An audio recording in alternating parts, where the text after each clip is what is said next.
Hola chicos, espero que se encuentren muy bien.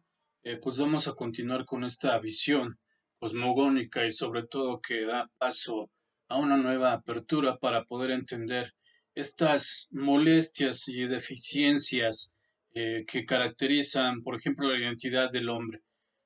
Este discurso pues principalmente se da desde el nacimiento, ya sea una cuestión geográfica, social, antropológica, biológica, científica, epistémica, pero que sin duda hay una gran deuda, principalmente, sobre todo en la existencia del hombre, en una repercusión de estas ciencias, del espíritu, ciencias duras, etcétera. Bueno, entonces, conforme podemos entender toda esa relación y esa devastación que configura el mismo lenguaje y que se determina en subculturas o en una cultura, en donde el mismo hombre es racista o no, y bueno, hay diferentes fenómenos que se han dado y se han suscitado para poder entender esta cuestión de la que vamos a poder intentar comprender y que es la identidad. Esta identidad que se suscita en el hombre, si puede ser de nacimiento, si se va transformando, si hay una convicción en supuestos ideales, si hay una convicción cultural, si hay una convicción de acuerdo a si es un activista o no, si hay una convicción religiosa, política, fundamentalista, qué sé yo. ¿De dónde surgen esos parámetros para poder desarrollar esta cuestión o poder entender de la identidad? Y en este caso, pues hablo de la identidad del mexicano. ¿Cómo saber si el mexicano tiene identidad? Podemos recurrir a estas transacciones históricas que se han determinado y se han dado lugar por esta misma índole, por la evolución o simplemente por una cuestión de colonización. ¿Cómo es que el hombre mexicano ha llegado a tener esa identidad? ¿Qué te hace ser mexicano a ti? Piénsalo un momento, ¿qué se determina por esa cuestión de identidad? ¿Qué se suscita? ¿Qué se transforma tanto mentalmente por una cuestión genética? ¿Qué te hace ser mexicano? Este transcurso valorativo, esta transmutación, esta transvaloración de la cuestión moral, de los valores, de tus virtudes, de tu familia, de cómo consumes, de qué ves en la televisión, de cómo te conformas, por quién te hace ser, si esas opiniones que vienen de afuera te hacen transformar, cómo es que esa cuestión mental te hace lúdico, qué te hace ser mexicano. Piénsalo muy bien y respecto a esto, pues va a ser la actividad. Me van a hacer una infografía respecto a lo que es ser mexicano, esa identidad. Ajá. Y después vamos a realizar otra actividad pues, que tenga que ver contigo. Pero ahorita esa actividad, una infografía que te hace ser mexicano. No hablo de ti, hablo universal. La forma de entender la identidad de los mexicanos, pues ha jugado un papel decisivo en la educación formal, específicamente en la educación básica. Los valores que se le han asignado han sido los moldes con los que, pues históricamente se le ha querido significar. En cada época se ha querido ver y construir un estereotipo de mexicano. Ello ha jugado un papel decisivo en la idea pedagógica de lo que significa ser mexicano, sobre todo, pues estaría bien fundamentar una ontología del mexicano, en donde todas esas ocurrencias y recurrencias y una gran creatividad, pues se fundamenten en esta cuestión de significativo de ser mexicano. Y pues evidentemente hay una semiótica, pura semántica, que caminando en la calle nos hace ser mexicanos. ¿A qué le tiene miedo el mexicano? ¿Qué transforma el mexicano? ¿Para qué el mexicano existencialmente le da una utilidad a su tiempo?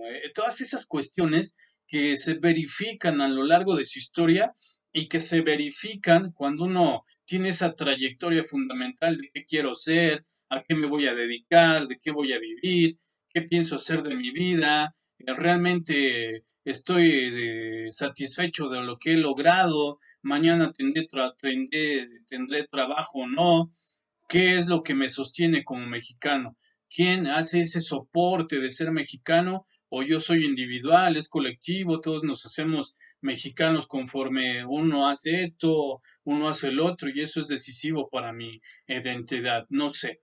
La educación formal pues depende en buena medida de los valores que le asignemos a la identidad de los diferentes sujetos históricos. cómo es el mexicano, hay un concepto en el que se pueda resumir al mexicano, se puede hablar de un solo tipo de mexicano, pues de alguna manera habrá algunos filósofos que se adentren a esta cuestión de la identidad del mexicano. Y duele y es doloso resumir una existencia del mexicano, porque en sí, pues la identidad del mexicano como colonización, como conquista, pues no hemos tratado de alguna manera de dar una definición, de alguna manera si la damos, pues vamos a limitar esa cuestión de lo que podría ser el mexicano, ¿no? Independientemente de la profesión que se estudie o no. ¿Cuál es esa cosmovisión que define al mexicano? ¿Cuál es esa identidad de fuerza que se mueve tanto culturalmente? ¿Qué es lo que hace el mexicano? ¿De qué manera logra envolver a la demás sociedad para que siga un ritmo existencial, cultural, social, político, económico, y todas estas cuestiones que se están viviendo, independientemente de esta contingencia, esta pandemia, cómo es la mentalidad del mexicano al enfrentar, al afrontar diferentes temas que de alguna manera a algunas personas los dejan pasmados, atónitos, los configuran, se configura el miedo, no les da miedo nada, etcétera. Hay un filósofo que abordaremos en este caso que es Antonio Caso. Ese filósofo dice que la vida biológica posee en sí una contradicción, que la destruye a la vez que la imposibilita para ser un fin en sí mismo. En la vida no es más que la consecuencia de la muerte. Ahí se acaba todo. Ni sueños, ni qué voy a hacer mañana, ni voy a ir al cine pasando esto. La vida no es más que la consecuencia de la muerte. Martin Heidegger plantea muy bien eso.